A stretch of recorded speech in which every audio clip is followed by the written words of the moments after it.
бизнес істеп жатқан кәсіпкерлерге мемлекет тарапынан қаржылық және де қаржылық емес қолдау көрсету. 600 мың теңге оған жеңілдік, 850 мыңды даму қоры өтеп береді. Жарайды, мына мен саған 100 миллион, 10 миллион бере аламыз. Наурыз айын және де сәуір айын возмещение, яғни оның барлығын төлеп береміз. Достар, баршаңызға сәлем. Бүгін біз даму кәсіпкерлер қолдау орнына келдік. Сәкен қазір сіздерге дамуды көрсетеді, түсіндіреді, қандай бағдарламалар бар. Бұл даму деген көпшілік білмейтін адамдар бар. Сол себепті Сәкен түсіндіріп өтсеңіз. Енді даму қоры жөнінде қысқаша мәлімет айтсам, даму қоры ол мемлекеттік компания. Даму қорының ең негізгі қызметі ол енді жұмысын бастайтын, бизнесін бастайтын және де бизнес істеп жатқан кәсіпкерлерге мемлекет тарапынан қаржылық және де қаржылық емес қолдау көрсету. Қаржылық емес қолдау көрсету бойынша, мысалға, енді барлығымызға мәлім, бизнес ашу үшін кәсіпкерге ең бірінші қаражат емес, бірінші білім қажет. Яғни осындай жағдайда кәсіпкерлерге біз осылай қалай бизнес ашу керек, сол жөнінде толыққанды ақпарат береміз. Яғни бұл көрсетілетін барлық қызметтер ол ақысыз, тегін түрде көрсетіледі. Тегін түрде? Да, тегін. Және де ал қаржылық қолдау деп отырғанымыз сол жаңағы жеңілдетілген несиелер, гранттар, кепілдемелер, субсидиялар және тағы сол сияқтылар. Керемет. Так, егер кәсіпкерлер бізге даму қорына келген кезде, мысалы, ең бірінші бізде ол оперзал. Бұл жақта бізде кәсіпкерлерге бірінші кеңес беріледі, толыққанды ақпараттар беріледі. Мысалға, сол жақта егер қарайтын болсақ, бізде даму қорынан қолдау алған кәсіпкерлердің экспонаттары тұр. Енді бізде олар өте көп, бірақ өкінішке орай біздің мына шкафымыз өте кіші, яғни тек ішінен іріктеп теріп алды.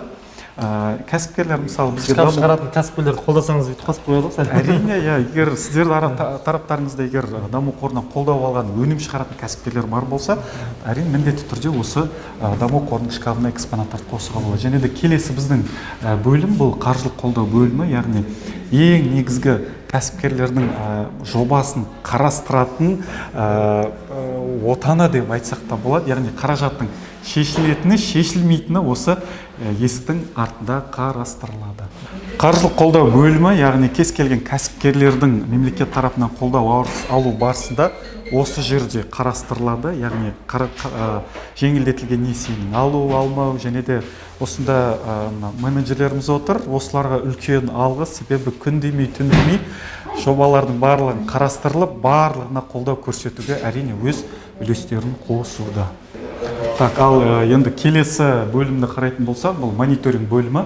Яғни бұл мониторинг бөлімінде даму қорынан мемлекет тарапынан қолдау алған кәсіпкерлердің жобаларын біз бір рет мониторинг жасаймыз. Яғни ол не үшін жүргізіледі? Оның жүргізілу себебі, яғни мемлекет тарапынан алған қаражат мақсатты түрде жұмсалды ма, әлде басқа жерге, бұрыс жерге жұмсалып кетті ме? Яғни, мысалы, енді көптеген енді бұрын болатын, қазір енді ондай жоқ. Мысалы, көп адамдар келіп айтады, ақша алатын кезде, ой, мен етемін, сөйтемін, потом ақша қолына түссе не істейді? Үй салады, той жасайды, машина алады. Сол себепті осындай болмау үшін міндетті түрде бір рет мониторинг жасаймыз. Егер мониторинг барысында барлығы, яғни қаражат мақсатты түрде жұмсалған болса, ол жобаны біз ары қарай қолдау көрсетуге береміз. Сонда ақшаны алып болғаннан кейін, несиені алып болғаннан кейін мониторинг жасалады осындай? Міндетті түрде бір рет мониторинг жасалады. Жақсы. Осы себепті абайлаңыздар, ақшаны тойға жаратпаймыз, тек қана бизнеске, кәсіпке. Мына мінекей мониторинг бөлімі, бұл бөлімнің басшысы Нұршара Орынқызы, мінекей қазір жобаларды тексеріп, яғни қандай жобаларда қандай қателіктер бар, қандай мақсатты түрде барлығын тексеріп отыратын Нұршара Орынқызына өте үлкен алғыс. Қаншама кәсіпкерлерді тексеріп, барлығына қолдау көрсету үстінде. Даму қорының мінекей офисі осы, яғни егер кәсіпкерлерді шақыратын болсақ, Шымкент қаласы, Бәйдібек би көшесі 95-те 1 мекенжайында орналасқан. Ал енді өзіміздің сұхбатымызды бастайық. Көптеген менің оқырмандарым сұрады, яғни үкімет тарапынан қалай арзан кредит алуға болады, болмаса қандай қолдаулар бар үкімет тарапынан, кәсіп бастайын десем капитал жоқ деген сияқты. Осы видеода осы сұрақтардың барлығына жауап болады, және де осы видеода біз тек қана мен өзім ғана емес, және де сұхбат форматта шығарайын деп шештік. Сол себепті Сабыржан мырза, яғни бүгін Сәкенмен қызықты сұхбат болады. Осы видеоның соңына дейін көріңіздер, өте пайдалы болады деп ойлаймын. Сәке, өзіңізді таныстырып өтсеңіз. Сәлеметсіздер ме, құрметті оқырмандар. Өзімді таныстыратын болсам, есімім Сабыржан Исаков. Даму кәсіпкерлікті дамыту қоры Шымкент қаласы және Түркістан облысының аймақтық филиалының клиенттермен жұмыс жасау бөлімінің басшысы және де пресс-служба. Керемет. Жалпы Сәке, бізге көптеген оқырмандар бағана айтқандай қалай кәсіпке қолдау бар үкімет тарапынан және де кредит мәселесі, осы даму бойынша бірінші айтып өтесіз бе? Яғни қанша жылдан бері осы даму қоры бар және де қандай деген бағдарламамен жұмыс жасайды? Осы мәселе бойынша даму туралы айтып өтсеңіз жалпы. Түсінікті. Негізі даму қорының тарихы 1997 жылдан басталып келе жатыр. Яғни ең бірінші мынау шағын кәсіпкерлікті қолдау, сосын шағын және орта болды. Қазіргі таңда енді даму кәсіпкерлікті дамыту қоры, яғни біз микродан бастап ірі кәсіпорындарға мемлекет тарапынан қолдау көрсетеміз. Яғни даму қоры негізінде көп адамдар ойлайды, даму бұл банк және де даму тек қана несие береді деген сияқты.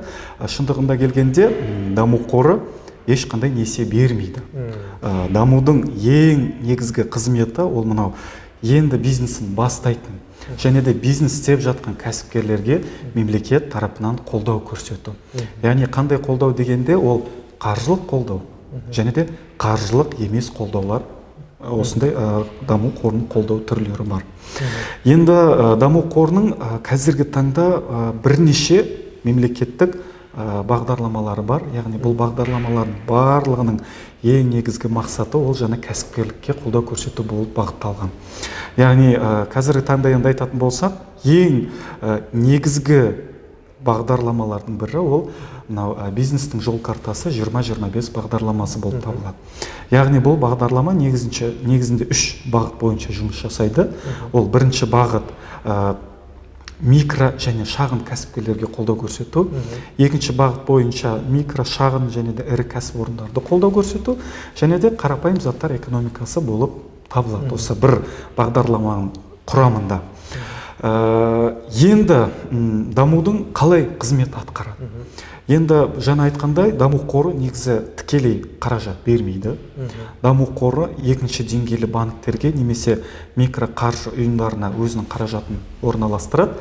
Және де осы екінші деңгейлі банктер немесе микроқаржылық ұйымдар кәсіпкерлерді несие береді.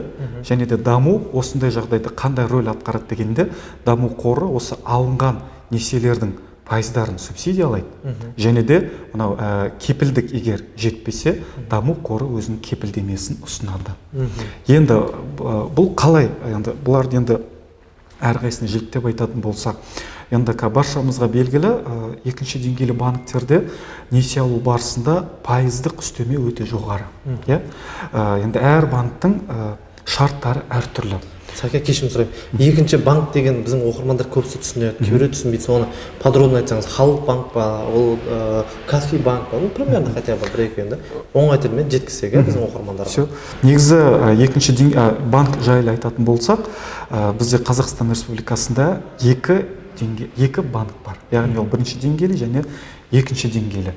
Бірінші деңгейлі банк ол әрине ұлттық банк Қазақстан Республикасының, және де ал екінші деңгейлі банктер ол барлық банктар. Оның ішінде Халық банк, Каспий банк, АТФ банк, Сбербанк және тағы сол сияқтылар. Енді қазіргі статистикалық мәліметке егер сүйенетін болсақ, қазіргі таңда Қазақстан Республикасында бір ұлттық банк бар, және де екінші деңгейлі банктерді есептейтін болсақ, 40-тан аса екінші деңгейлі банктер бар. Ұлттық банктың ең негізгі қызметі ол ақша шығарады, яғни ақша эмиссиялар жасайды, инфляцияны қадағалап отырады және тағы сол сияқтылар. Ал екінші деңгейлі банктер ол жеке тұлғалар мен кәсіпкерлерге несие береді, депозитке қаражат тартады, яғни операциялық қызметтер атқарады, яғни сол сияқтылар. Енді даму қоры осы екінші деңгейлі банктермен жұмыс жасайды. Яғни даму қоры барлық екінші деңгейлі банктермен жұмыс жасайды, тек Каспий банк және де Хоум банк кредит бізде өкінішке орай жоқ. Каспий банкпен Хоум банкпен жұмыс жасамайсыздар? Мүлде жасалмайды. Себебі бұл банктерде кәсіпкерлікке арналған мемлекеттік бағытталған оларда бағдарлама өкінішке орай жоқтығы. Енді болашақта әрине болып жатса, әрине нұр үстіне нұр болар еді. Енді бұл банктермен қалай негізі жұмыс жасалынады? Яғни оларға тоқтала кететін болсақ, мынау енді белгілі көптеген кәсіпкерлер болсын, жеке тұлғалар болсын, банктен несие алу барысында енді банктерде қазіргі таңда несие пайызы енді жоғары болып жатыр. Осындай жағдай, яғни кейбір банктерде болады, мысалы несие алса, бірге бір үстіне қаражат қосылады. Мысалға 1 миллион алса, үстіне 1 миллион қайтарып береді деген сияқты сөз жұрт арасында өте көп осындай таралым бар. Осындай жағдайда мынау ең бірінші елбасымыздың, бірінші тұңғыш президентіміздің бастамасымен, қолдауымен осы несиелердің пайызын төмендетіп, яғни кәсіпкерлерді қолдау көрсету барысында осы даму қорының қызметі қолға алынды. Және де қазіргі таңда мынау бизнестің жол картасы 20-25 бағдарламасы бойынша, мысалы бірінші бағытын айтатын болсақ, бірінші бағыты бойынша микро және шағын кәсіпкерлер қолдау алуына мүмкіндік бар. Бұл бірінші бағыт бойынша енді бастайтын және де жұмыс істеп жатқан кәсіпкерлер, яғни жалпақ тілмен айтатын болсақ, кепілсіз несие алуына мүмкіндік бар. Яғни кепілсіз несие алады, және де бұның ең негізгі кәсіпкерлерге пайдасы ол 6%-бен несие беріледі. Яғни 6%-ды ол жылдық үстемесі. Достар, кешірім сұраймын, Сәке, қараңыздар, годовой, яғни жылдық 6% достар. 20% емес, 30%. Яғни қараңыз, Сәке, мен кешірім сұраймын, сіз өзіңіз бөліп жегенмен, егер де мен, мысалы, мүлдем кәсібім жоқ, үйім бар, мысалы, залогты, бірақ кәсіп ашқым келеді, ақша жоқ. Мен халық банкке барамын, болмаса басқа да бір банктерге, екінші деңгейлі банкке барамын, несие алым келеді. Яғни несиенің пайызы 20-25%, немесе 15%. Сонда даму қоры оны 6%-ға дейін түсіріп, көмектеседі ғой, яғни субсидирование жасайды ғой. Яғни кәсіпкерге ақшаны бермейді, бірақ та банкіге төлем арқылы жасап, кәсіпкерге, яғни пайызын азайтады. Сол мақсат дамуды. Сол бойынша түсіндіріп өтсеңіз нақтырақ. Енді осы бірінші бағытты айтатын болсақ, мысалы бизнес жол картасы 20-25 бағдарламасы бойынша кәсіпкер ең бірінші не істейді? Ол даму қорына келеді. Даму қорына келіп, ол осы мемлекеттік бағдарлама бойынша және де қандай бизнес ашқысы келеді, немесе бизнесі қандай салада, қандай бағытта жүріп жатқан жөнін айтып, және де сол кәсіпкерлер біз уже мемлекеттік бағдарлама бойынша кеңес береміз, бағдар береміз. Яғни бірінші бағыт бойынша айтатын болсақ, кәсіпкерге 17,5%-бен несие беріледі. 17,5%-бен несие алатын болса, оның 11,5, яғни 11,5%-ын даму қоры мемлекет тарапынан субсидия жасайды. Яғни субсидия қалай жасалынады? Мысалы, кәсіпкер 17,5%-бен несие алады. Несие алып болғаннан кейін оның 11,5%-ын даму қоры субсидиялайды.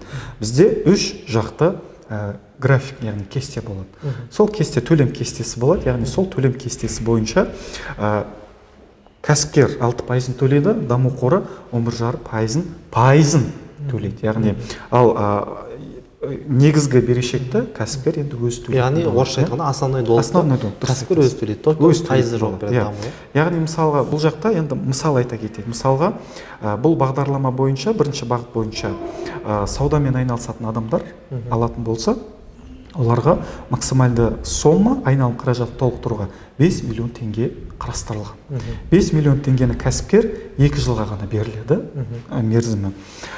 5 миллионға егер 17,5%-бен есептейтін болсақ, үстіне енді бір где-то 900 миллион теңге қосылады үстіне.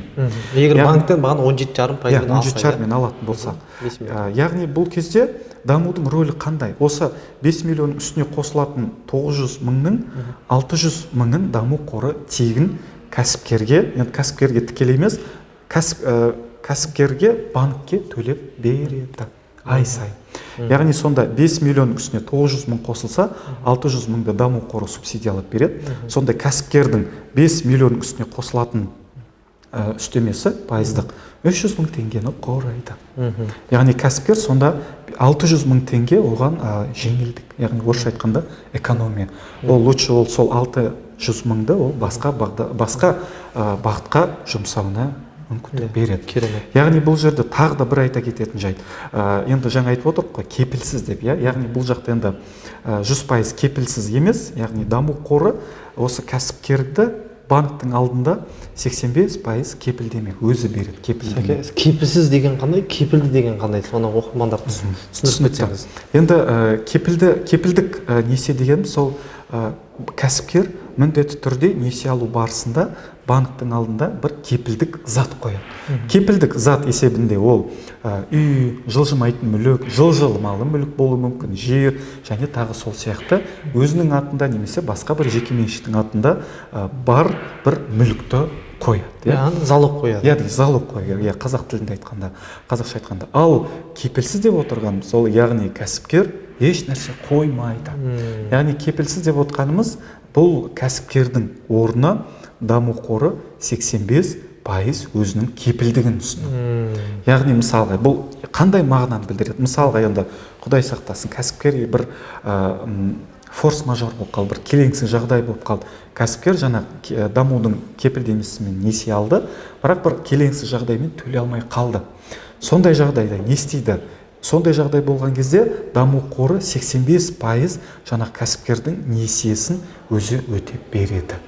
Яғни бұл мемлекет тарапынан осыны беріліп жатқан қолдаудың. Даму кепілдік береді сонда, мысалы несі залогы болмаса керемет. Ол 85%-ға дейін ба, или 85% ба? Мысалға 100%-дің 85%-ын даму қоры кепілдеме береді. 15%-ды мысалға енді осы бірінші бағыт бойынша Шымкент қаласын алатын болсақ, 5 банк жұмыс жасайды бізде қазір. Ол Халық банк, Альфа банк, Сбербанк, Нұрбанк және де Банк Центр кредит. Енді бұларды бүйтіп жекелеп айтатын болсақ, Сбербанк және де Халық банктер даму қорының 85%-ын алады, 15% еш нәрсе талап етпейді. Ал мына Банк Центр кредит, Нұрбанк, Альфа банк айтатын болса, банк 15% бұл кәсіпкерлерден мүлік, яғни залог сұратады. Мүлік есебінде, яғни кепілдік есебінде жаңағы бір жылжымайтын жылжымалы мүлік болуы мүмкін, немесе ақшалай депозит. Ал кәсіпкер сонда тек 150 мың теңге қаражат депозит, сол банкте несие депозит ашады, сол 15% 150 мың теңгесін салады. Сонда оның 150 мың теңге кепілі, даму қорының 850 мың кепілдігі екеуі қосылып 100% болады, яғни кәсіпкер осы 100%-ды 6%-бен алады. Енді осы жерде бір қоса кететін жайт. Көп адамдар сұрайды. Мысалға мен депозитке 150 мың теңге салдым. Оны банк алып қоя ма, ол кімнің меншігінде болады деген сияқты. Ол қаражатты ешкім алмайды. Яғни бұл жақта кәсіпкер өзінің атына депозит салады. Сол депозитте ақшасында тұрады. Енді белгілі нәрсе депозитке міндетті түрде білесіздер, оған пайыз түсіп тұрады, яғни дивиденд есебінде. Бұл жағдайда оған ешқандай дивиденд түспейді. Бұл как сақтандыру есебінде тұрып тұрады. Егер мысалға енді Құдай сақтасын, кәсіпкер жаңа айтып отырмыз ғой, бір келеңсіз жағдай болып қалса, банк бірінші орында осы кәсіпкердің жаңағы 15% 150 мыңын алады. Қалған 85% жаңағы 850 мыңды даму қоры өтеп береді. Керемет. Өте пайдалы болды, Сәке, өте пайдалы болды. Енді көптеген кәсіпкерлер сұрап жатады, немесе осы қиыншылық мәселесі бойынша, яғни біз қазір кепілсіз 5 миллионға дейін айттық, яғни бір 300 миллион, 500 миллион кәсіпкерлер алғысы келеді. Яғни қазірден айтады ғой, МСБ, малы средний бизнеске алғысы келеді. Осы бойынша қандай қиындықтар туындап жатады, қандай сұрақтармен сізге келіп жатады осы кәсіпкерлер осы сіздерге? Біріншіден, негізгі, енді қалай айтсам болады, банктер, негізі банк болсын және де даму қоры болсын, біз кәсіпкер келген кезде ең бірінші не сұраймыз? Біріншіден, кәсіпкердің қандай табыс көзі бар? Мысалға, банк және де даму қоры айтады, жарайды, мына мен саған 100 миллион, 10 миллион бере аламыз. Бірақ сен бұны қалай төлейсің? Яғни осындай жағдайда біз кәсіпкерлерге айтамыз. Жоқ дегенде хотя бы 6 ай жұмыс істесеңіз, яғни кәсіпкер енді стартаперлерде келеді, идеясы бар, бірақ қаражат жоқ, табыс көзі жоқ. Яғни бұндай кәсіпкерлерге мен негізі өз енді жеке тұлға есебінде айтатын болсам, бизнес ашу барысында мүмкіндігінше несиесіз, қарсыз бастасаң. Мысалы, енді интернетті қарасаңыздар, мысалы 5 мың теңгемен 100 мың теңге болсын, 10 мың теңге болсын, қалай бизнесті бастайтын жолдары бар. Яғни мен мүмкіндігінше айтамын, бірінші бизнесті ашу барысында өзіңнің аз ақшамен. аз ақшамен бастап көр. Жоқ дегенде 6 ай жұмыс істе. Яғни 6 ай сен жұмыс істесең, сенің мұрныңа мына кішкене болса да бизнестің иісі бар. Тәжірибе. Қалай тәжірибең болады, қандай бағдар, қандай есікке, қандай тесікке, мысалы енді жалпақтармен айтатын болсақ, сенде уже кішкене былай бір картина пайда болады, иә. Яғни осы кезде 6 айдың ішінде уже адамның өзі де түсіне бастайды. Мен мынандай істей аламын, менде мынандай деген бір белгілі түрде бір қаражат табыс таптым деген сияқты. Яғни сенде осындай уже адамда кішкене былай өз-өзіне деген мақсаттылық, яғни мына уверенность деп айтады, өз-өзіне деген сенімділік пайда болған кезде, вот сол кезде бізге кел. Сол кезде, яғни 6 ай жұмыс істеген адам, мысалға, енді келетін адам мен 6 ай жұмыс істеген адам бүйтіп до и после санайтын болсақ, екі бөлек. Яғни 6 ай жұмыс істеген адамда уже кішкене уверенность, сенімділік болады. Ол уже спокойно келіп айтады: "Мына мен былай істедім, мен бүйтіп істедім, менде мынандай табыс көзім бар. Мысалы, саудамен айналысатын болса, менің мынандай поставщиктерім бар" деген сияқты да. Яғни тәжірибесі бар. Ол уже адам уверенно өзін айта алады. Вот осы кезде біз кәсіпкерге уже бағдар айтамыз. Мына, сен 6 ай жұмыс істедің ба, сенде мынандай табыс көзің бар. Яғни соответственно, саған біз мынандай несие бере аламыз деп та. Яғни енді көптеген кәсіпкерлер айтады, мысалы бір кәсіпкерлер бар, маған менде мынандай бір идея бар, оған 100 миллион керек деп та. Содан сұраймыз, сенде тәжірибең бар ма, нең бар? Олар айтады, ештеңке жоқ деп. Яғни айтамыз, жарайды, без проблем, біз саған 100 миллион береміз. Бірақ қалай қайтарасың? Жарайды, мысалға сен үйіңді әкеп қойдың, 100 миллионыңды алдың. Сен мақұл бір ай істедің, 2 ай істедің, істей алмадың. Енді Құдай сақтасын, банкрот болып қалдың, бір енді жалпақ тілімен айта берейік, бір косякқа кіріп кеттің мысалға да. Қалай төлейсің? Банкке ол без проблем, барады да сен үйіңді тартып алады. Банкке это ешнәрсе ол жоғалтпайды, барады да үйіңді тартып алады. Осындай жағдайда енді банкке де ол кішкене тәуекел. Яғни ол тәуекел қалай айтқанда, яғни банкке, яғни жұмыс істей алатын кәсіпкерге несиені беріп, ол айналдырып, содан қайтарып алған банкке әлде қайда ыңғайлы, чем ол мен кредитін төлей алмай, ол мен соттасып, ол банк в любом случае үйін тартып алады. Яғни оған лучше, яғни ең ыңғайлысы жұмыс істейтін кәсіпкерге беріп, несиені айналдырып, қайтарып алған өте ыңғайлы. Сол себепті кішкене, енді ол, мына қазақта сөз бар ғой, бизнес ол тәуекелділік. Яғни енді бизнес ол тәуекелдік деп сразу бара салудың да қажет жоқ. Міндетті түрде кішкене талдап, ойланып, толғанып, сен неге шамаң келек, қандай табыс көзің бар? Яғни мысалға мынау көп кәсіпкерлер бізге келгенде айтады. Ең көбісі біздің тәжірибемізде.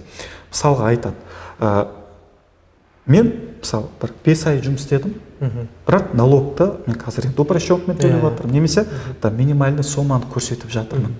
Бірақ бизнесіне барсаң, ол жақта миллион айналып жатыр, мысалы, айналым қаражат. Яғни не істеймін дейді. Сол кезде біз кәсіпкерлерге айтамыз. Мысалға сен сол айналып жатқан бизнесіңді көрсет. Біз яғни көз жеткізейік. Қазіргі мынау президентіміздің өте жақсы бір қолдау түрі бар. Барлық кәсіпкерлерге, көптеген кәсіпкерлерге 3 жыл мораторий жариялады. Яғни салып төлемеге рұқсат етілген. 3 жылға дейін. Осындай жағдайда сенің айналым қаражатында қандай қаражат жүріп жатыр, сен осыны жазбаша түрде болсын. Мысалы, көптеген кәсіпкерлер, әсіресе мынау енді бастайтын кәсіпкерлерде бухгалтер жоқ. Мысалға да, сен қалай доходыңды, табыс көзін көрсете аласың? Жаз, блокнотқа жаз. Мысалы, қыркүйек айында мынанша табыс таптым, 1 миллион таптым. 300 мың теңгесін товарға кеттім, 100 мың теңге аренда анау-мынауға кетті, таза табыс көзі 500 мың теңге болды мысалға да. Сен осыны қағаз жүзінде көрсет. Егер сен осыны дәлелдей алсаң, банк болсын, даму болсын, біз міндетті түрде қолдау көрсетеміз. Яғни сонысын біз сенің бизнесіңе көз жеткізе алсақ, сол кезде біз қолдау көрсетеміз. Енді осындай жағдайда бір қызық жағдай болады, біреулер айтады: мен ештеңке көрсете алмаймын, менде ештеңке жоқ деген сияқты да.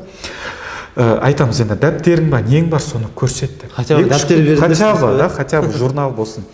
Кейбір кәсіпкерлер келеді, 2 күннен кейін деме бір дәптерге бір сиямен, бір почеркпен толтырып алып келеді. Мына мен мынандай істеп жатырмын деп та. Әрине ол енді шындығында айтайық, өтірік нәрсе. Нағыз жұмыс істейтін адамның дәптері қандай болады? Ол енді білесіздер, шимартталған кір бір шетінде бауырсақтың ізі, кофенің ізі жыртық мысалы да, жабыстырып іздер, саусақтары тұрады. Яғни мына видеоны көріп алған кейін естіп сеп жүрмеңіздер, бауырсақ жеп. яғни енді реально жұмыс істейтін адамның көресіз мысалы дәптерді. Яғни сондай дәптерің болса без проблем. Яғни енді банкте де даму қорында да бізде нағыз аналитиктер отыр. Яғни оларды кез келген адамға бере салмайды. Олар көз жеткізеді, сен реально жұмыс істейсің. Яғни олар көз жеткізсе, олар айтады, мына кәсіпкер шынымен жұмыс істейді, осыларды почему қолдау көрсетпеске? Сол себепті, яғни осындайды біз кез келген енді бастайтын жұмыс істеп жатқан кәсіпкерлерге осыны түсіндіріп айтамыз, көзін жеткіздіртеміз. Сол кезде кәсіпкер барып ойланады, мен былай істеу керекпін, андай істеу керекпін деген сияқты қылып та. Енді осы жерде тағы да бір айта кететін жайт, жаңа енді өте орынды сұрақ. Көптеген кәсіпкерлер қандай сұрақ қояды? Сұрақтарының бұл біріншісі жаңағы дейді, қалай табыс көзін көрсетемін деген сияқты. Екіншісінде, енді қазір көптеген кәсіпкерлер сұрайды, қалай бизнес идея табуға болады деп та. Енді қазір ақпараттық заман, яғни кез келген интернет жүйесін ашсаң, неше түрлі бизнес идеялар бар. Бірақ соның өзінде де келетін кәсіпкерлер бар, енді бастайтындар, қалай бизнес табуға болады деген сияқты. Осы жерде бір қысқаша мысал айтып кетсем. Мынау Қызылорда қаласында мен өзім бір кәсіпкер бар, шлакоблок шығаратын цех ашқан. Яғни соның қысқасы тарихын айта кетсем. Осы кәсіпкер осы даму қорына келіп, өзінің идеясын айтады, мына мен шлакоблок шығаратын цех ашып жатырмын деп. Менің шлакоблок шығаратын цехым инновационный, необычный деп та. Сонда енді көбісі күлді оған. Қалай ол кәдімгі шлакоблоктан сен бір идея ойлап таптың, тем более тағы да бір андай жоқтық бір идея, инновациялық идея таптым деген. Сонда жаңа кәсіпкер, енді біз барлығымыз білеміз, шлакоблоктың құрамы қандай. Гравийді цементке араластырады, қалыпқа салады, 40-20 барлығымыз білеміз, ішінде 3 тесігі бар. Жаңағы кәсіпкер олданың құрамы шлакоблоктың туры сондай, бірақ ол не істейді? Шлакоблок мынау балғын, яғни свежий кезінде, мынау барлығымыз білеміз, мраморный пыльц крошки дейді, яғни мәрмәрдің қиқымын осы шлакоблоктың 4 жанына свежий кезінде шашады. Сонда жаңағы шлакоблок кепкен кезде сыртына қарасаңыз тура бір керамикалық кафель сияқты жыртылып тұрады. Керемет. Сонда жаңағы көптеген адамдар ананы көрген кезде жаңағы енді бір шлакоблок деп есептемейді. Жаңа кісі енді әзіл ретінде айтады, мен осы жарнама есебінде үйіме забор қаладым дейді.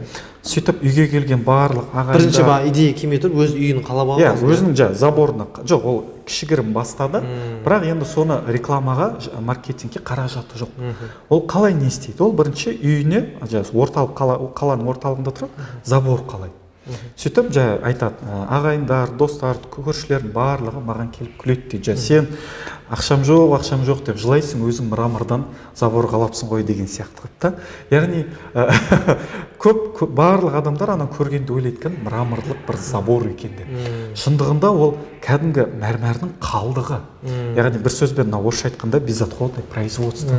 Яғни бұл мен не үшін айтып жатқан? Тағы да бір қысқаша мәлімет айтып кетейін, тағы да. Мынау Таразда бір кәсіпкер бар. Мына енді барлығымыз білеміз, малдың жүн терісін біз не істейміз? Енді көбіне мешітке апарып өтіп тастаймыз, немесе базарларға барып сатып береміз. Сатқан күнде де 200 арзымайтын тиынға да.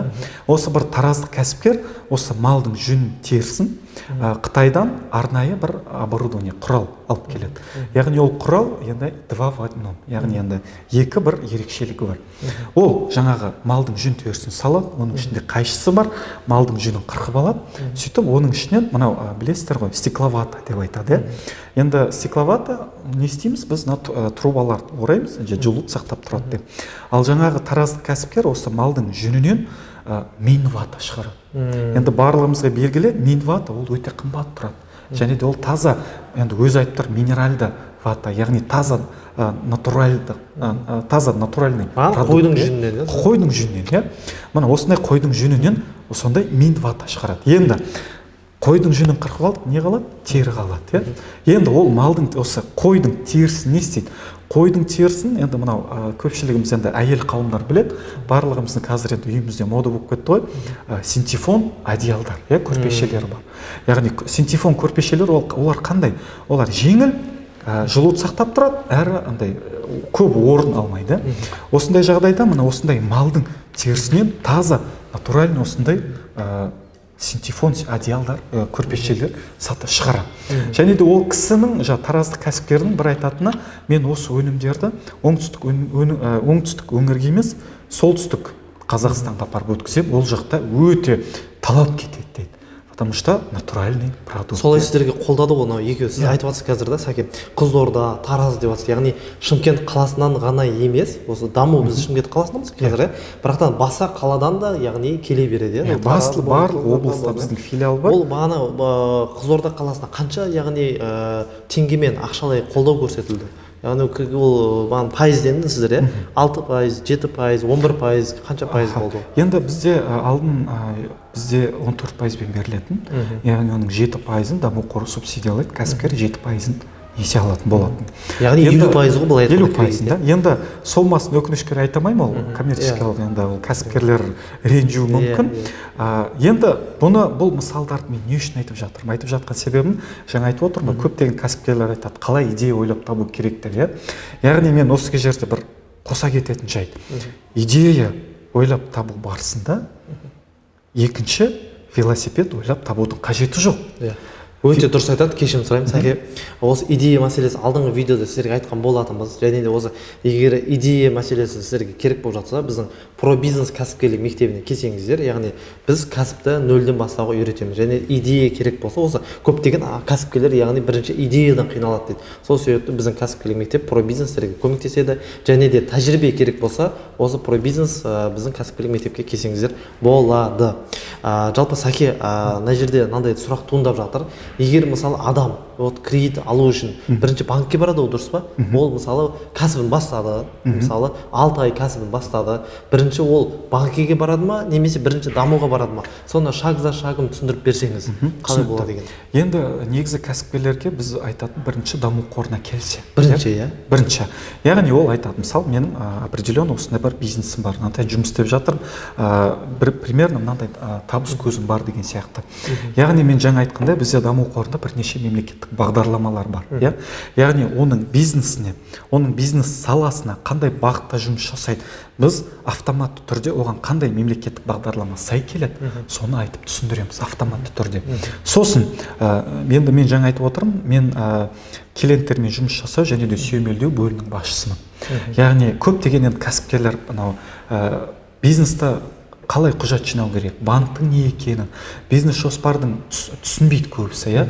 Осындай жағдайда менің бөлімім, менде арнайы мамандырылған 3 менеджерім бар. Яғни осы 3 менеджер жаңағы кәсіпкердің қолын ұстап алып, банкке апарып сүйемелдейді. Өздеріңіз сонда банкке апарасыз ғой. Біз өзіміз бизнес план үйретесіз. Яғни бизнесмен келеді, яғни кәсіпкер келеді, кәсібі бар. Мысалы, азық-түлік магазині бар деп айтайық, бір обороты бір 4-5 миллион мысалы бар. Істеп жүр, ол кісі келеді, сіздерге бірінші дамуға келеді. Даму сіздер бар түсіндіресіздер. Одан кейін ол басқа банкеге барады. Ол народный болсын, халық банкі, болмаса бір басқа да бір екінші деңгейдегі банк, Каспий банктен, Хомбанктен басқасына барады. Сөйтеді кредит алуға сіздер көмектесесіздер, яғни гарант 85% сіздер боласыздар. Егер де одобрение беруге сіздер көбірек былай мүмкіншілік бересіздер ғой сіздер. Енді бұл жақта мынандай, жаңағыдай енді кәсіпкерді біз банкқа барып сүйемелдейміз, сосын банк енді оның бірінші несие тарихын тексереді, может оның историясы бұрынғы просрочка, енді көптеген просрочкаға болды ма, әлде сондай сияқты жағдайларын тексереді. Егер оның табыс көзі және де мынау кепілдік заты барлығы осы мемлекеттік бағдарлама бойынша сай келетін болса, банк енді әр банктың өзінің белгілі бір мерзімі бар. Кейбір банктер 3 апта қарастырады. Қарастырып болғаннан кейін оған жобасын мақұлдайды. Мақұлдап болғаннан кейін олар бізге дамуға жібереді. Айтады, мына жеке кәсіпкер пәленше келді, банк айтады бізге, біз оған 5 миллион теңге берейік деп жатырмыз. Және де біз оған 14%-бен немесе бірінші бағыт бойынша 17,5%-бен берейік деп жатырмыз. Ол кәсіпкердің кепіл заты жеткіліксіз. сіздердің даму қорының кепілдігін беріңіздер. Мысалы 10%, 30% берсеңіздер, немесе 80%. Біріншіден. Екіншіден айтады, 17,5% берейік деп жатырмыз, 11,5% субсидия берсеңіздер деп. Бізде бірінші бағыт бойынша даму қорында қарастыру мерзімі 1 күн. Бір күн, ал жаңағы кепілзатпен несие болатын болса, 5 жұмыс күнде біз қарастырып береміз. Яғни 5 күннің ішінде бір қарастырамыз, мемлекеттік бағдарларға сай келе ме, сай келмей ме, барлығы нормальный түрде болатын болса, біз 3 жақта келісім шарт және де 3 жақта график кесте болады. Достар, қараңыздар, мынау қазір Сәкен керемет нәрсе айтып отыр. Яғни сіздер жылдық 6%-бен алсаңыздар, ол қазір таңда өте пайдалы, достар. 6%. Неге? Өйткені инфляцияның өзі 6%-дан жоғары. Яғни сіз теңгенің құнсыздауына жылдықта ол 7-8%. Яғни банк сізге қарыз болған сияқты болады. Түсінікті ма? Ол қарыз емес, яғни несие емес, банк сізге қарыз сияқты. Түсінікті ма? Осыны түсінген адамдар, яғни қазір кредит алу, несие алу тиімді. Сол себебі мен сіздерге айтпаймын қазір несие алыңыз деп. Яғни несие алған кезде де дұрыс несие алу керек, Бағана Сәкен айтты, бизнес бастаған кезде әрине өз ақшаңмен, өз тәжірибемен бастаған дұрыс. Бірақтан да егер сіз оборотыңызды көтеремін, дұрыс несие аламын десеңіз, ең бірінші дамуға келіңіз. Қымбат пайызбен несие алып қоймаңыз, 20%, 25%. Көптеген кәсіпкерлер қателесіп жатады, 30%бен алады, 35%бен алады. Мен мысалы тәжірибеммен мен кезінде 28%бен алған несиелер болған. МКО, яғни микрокредитный организациядан алғам. Білмеушіліктен, білімсіздіктен. Әрине ол бірнеше жыл бұрын. Сондықтан осындай біздің қателікті жасамау үшін арзан пайызбен несие алу үшін дамуға келсеңіздер болады. Сәкен көптеген кәсіпкерлер сұрайды, яғни дамудан бағанадай қолдау береді, шынымен де, бірақтан да егер де мысалы карантин кезінде осы задержка болып жатыр, бір-бірімізді естідік деп жатады. Енді мен айтуым парыз, сол бойынша сұраққа жауап берсеңіз. Яғни егер де мысалы даму қорынан задержка болған жағдайда кәсіпкер өз ақшасын төлеу керек па? Мысалы азық-түлік иесі деп жатыр. Айына мысалы 1 миллион кредит төлеу керек болса, 500 мың даму, 500 мың өзі төлеп жатса, егер даму жақта задержка болған жағдайда ол ақшасын сонда запасталып төлеп отыру керек па, қалай болады? Сол мәселе бойынша. Енді осы задержка бойынша айтатын болсақ, енді бізде кей кезде қаражат мемлекеттен бөлінеді. Бөлінген кезде біз біраз уақыт распределение болады. Осындай жағдайда негізі егер задержка болатын болса, біз міндетті түрде кәсіпкерге айтамыз. Мысалға, наурыз айында задержка болады. Сіз өзіңіз жаңағы 14% алдын ала ескертеміз. 14%бен өзіңіз төлей тұрыңыз. Сәуір айы келген кезде қаражат түсе ма, біз наурыз айын және де сәуір айын возмещение, яғни оның барлығын төлеп береміз. Жылда бізде сондай болады. Негізі ондай ол жағынан енді қорқыныш болмасын, төлемей қояды деген қорқыныш болмасын. Біз міндетті түрде оның барлық қаражатты төлеп қайтарып береміз. Ал енді осы тағы да бір қоса кететін жайт, мынау қазір енді пандемия кезінде енді көп кәсіпкерлерді отсрочка сұрады, осы кезде де даму қоры мүлде тоқтатпады. Яғни тоқтап қалу жағдайлары болды, ол тек банк тараптан. Яғни мысалға кәсіпкер несие график артқа қарай жылжытады ғой, мысалы пандемия кезінде, карантин кезінде осындай жағдайда банк жаңа кесте график істейді. Соны егер бізге уақытылы өткізбесе, яғни бізде енді график жоқ, біз қалай төлейміз? Осындай жағдайда банк егер уақытылы жаңа кестені өткізсе, біз сол кесте бойынша уже қайтадан уақытылы төлетін бір мәмілеге келетін боламыз. Сәкен, одан кейін көптеген біздің оқырмандар сұрап жатады. Яғни көптеген адамдар ол бағанадай залог жоқ, яғни кепіл жоқ. Без залога несие бойынша қалай адамдар алуға бола ма? Осы дамуда бар екен деп айтып жатады. Осындай бағана без залога несие бойынша толықтай ақпарат беріп өтсеңіз, қалай, оңай ма, оңай емес пе, алуға бола ма, болмайды ма? Осы бойынша мәселе айтып өтсеңіз. Түсінікті, өте орынды сұрақ. Енді осы жөнінде айтатын болсам, бізде жаңа айтқандай кепілсіздік несие, яғни бұл бағдарлама бойынша жаңағы айналым қаражат толықтыруға немесе инвестициялық мақсатқа беріледі. Бұл бағдарлама бойынша көп құжат та қажет емес, тек үш ақ құжат керек. Ол біріншіден жеке куәлігі, екінші жеке кәсіпкерлік куәлігі, және де үшінші ол электрондық қолтаңба, яғни ЭЦП ключ дейді. Осы үш құжатпен бізге даму қорына келсе, бізде жаңа скорингтік жүйе бар.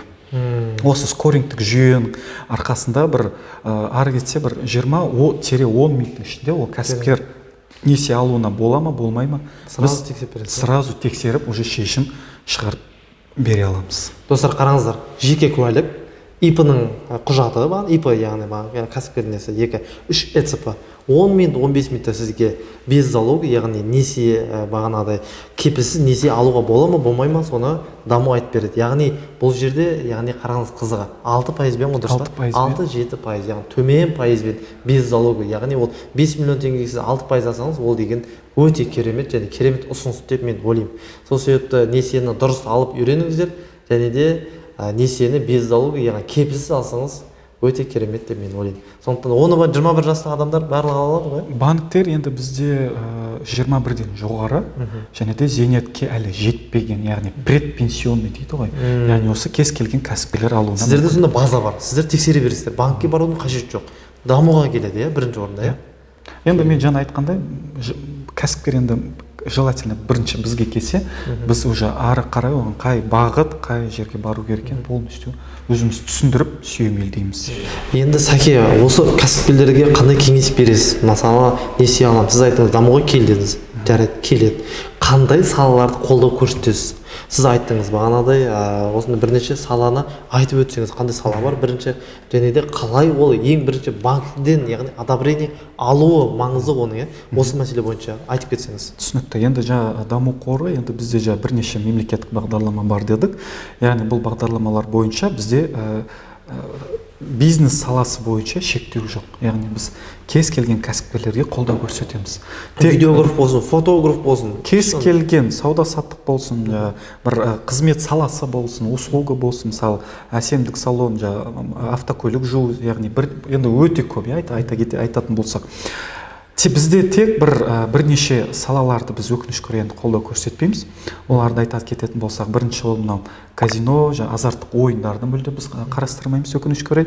Екінші ломбард және сақтандыру кәсіпорындарды біз қолдамаймыз. Және де үшінші ол мынау тендермен айналысатын кәсіпкерлерге өкінішке орай бізде қолдау жоқ. Ал қалған барлық сала, кез келген бағыт бойынша даму қоры қолдауға біздің даму қорының есігі әрдайым ашық. Енді осы жерге бір қоса кететін жай. Бұл жақта енді кәсіпкер айтып отыр ғой, барлық құжатты бірінші банкке өткізеді. Яғни бірінші банк жобаны мақұлдап болғаннан кейін олар бізге жібереді. Яғни сол кезде барып біз уже жаңа кәсіпкердің кепілдемесі жетіспесе өзіміздің гарантиямызды, кепілдігімізді береміз. Мақұлданбаған жағдайда гарантия бересіздер, получается. Мақұлданбаса өкінішке орай біз ешнәрсе жасай бермейміз. 85% көмектеспейді. Ол кезде одобрение бермеген кезде. Банк просто одобрение береміз, бірақтан да дамудың гарантиясы керек деп сұрау мүмкін, сол кезде ғана мүмкін, кепілдігін. Жоқ, ол да дұрыс. Және де осы жерде банк жобаны мақұлдауы мүмкін. Яғни мысалы даму қорының 85%-ын алсақ, және де субсидиясын алсақ деп мақұлдайды, сосын барып банк бізге жібере береді. Ол жақ особо былай рөл ойнамайды. Керемет. Сәке, көп рахмет сізге. Мен ойлаймын, сұхбат өте пайдалы болды деп. Достар, келесі қандай видео көргілеріңіз келеді, міндетті түрде комментария жазыңыздар. Біздің осы YouTube, яғни Тұран Абжанов каналына қосылыңыздар. Дәл қазір лайк басып кетіңіздер, өйткені сіздерге видео ұнады деп ойлаймын.